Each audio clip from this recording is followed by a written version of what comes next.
A finales del siglo XX, el automovilismo de resistencia vivía una paradoja. Las máquinas eran más rápidas que nunca, más avanzadas, más extremas, pero también más lejanas. Lejanas del público, lejanas de la esencia, lejanas de la realidad. Las categorías GT, que alguna vez nacieron para conectar los autos de calle con la competición, se estaban perdiendo en su propia ambición. Durante los años 90, la tecnología lo dominaba todo. Categorías como GT1 y GT2 se transformaron en guerras de ingeniería, donde el presupuesto decidía el resultado incluso antes de que los motores arrancaran. Los equipos privados comenzaron a desaparecer.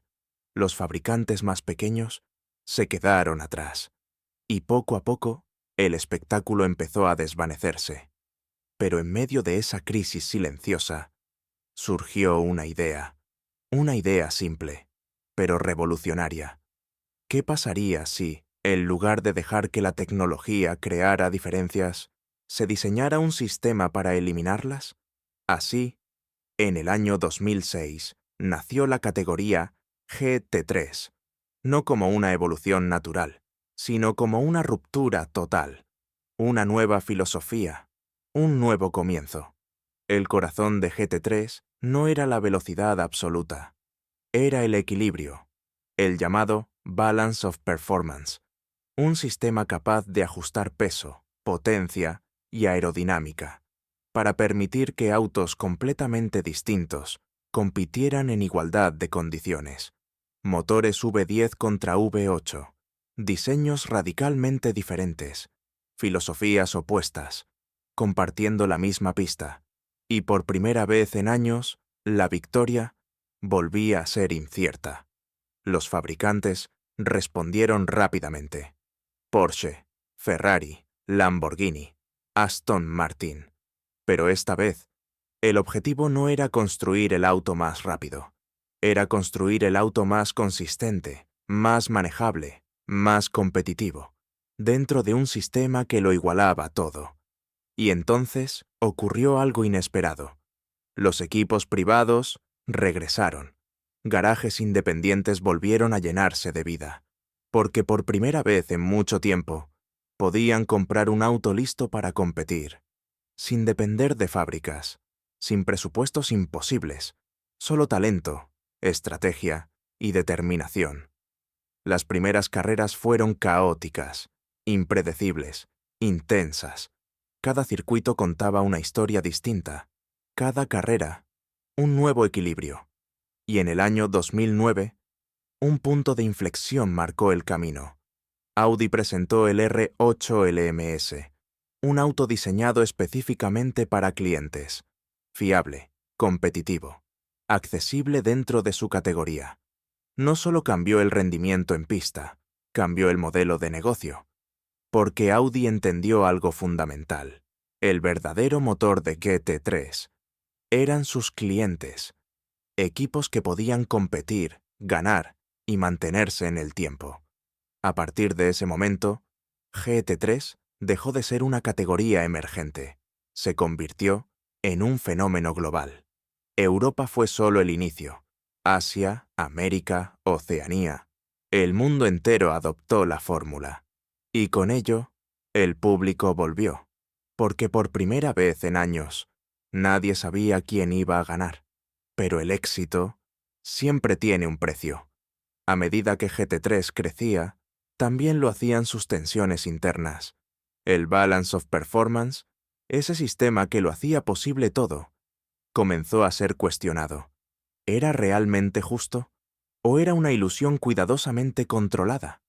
Equipos protestaban, fabricantes presionaban. Cada ajuste, cada modificación, podía cambiar el destino de una carrera, o incluso de una temporada completa. En el año 2016, una carrera de resistencia llevó esas tensiones al límite. Diferencias mínimas se convirtieron en polémicas gigantes, y la pregunta empezó a resonar con fuerza. ¿Quién gana realmente? ¿El piloto? ¿El equipo? ¿O el reglamento?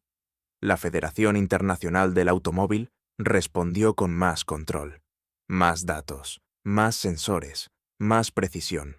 Pero en ese proceso, la categoría comenzó a transformarse.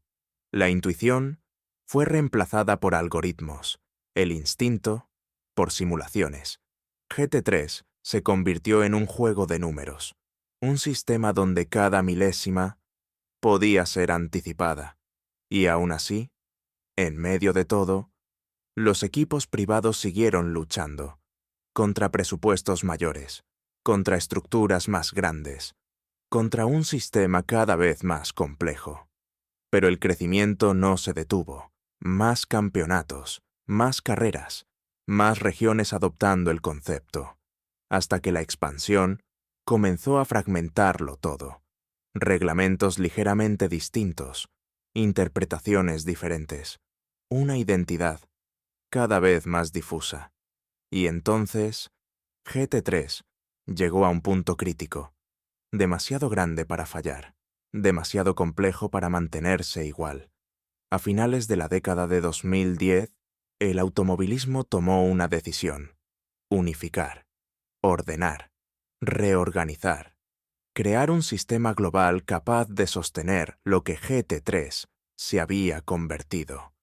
Y en medio de esa transformación, llegó el momento más importante de todos, el reconocimiento definitivo. En el año 2023, GT3 fue confirmada como la base del futuro en las carreras de resistencia más importantes del mundo, incluyendo las 24 horas más icónicas del planeta. Era la consagración total. Lo que comenzó como una solución accesible, ahora era el estándar global. Pero con ese nuevo rol llegó una nueva presión. Todo debía ser perfecto. Los márgenes se redujeron, el error se volvió inaceptable, y el balance of performance evolucionó nuevamente, más sofisticado, más preciso, pero nunca completamente aceptado. Porque la pregunta sigue viva. ¿Se puede equilibrar lo que naturalmente es diferente sin perder la esencia de la competencia? Mientras tanto, el mundo cambia.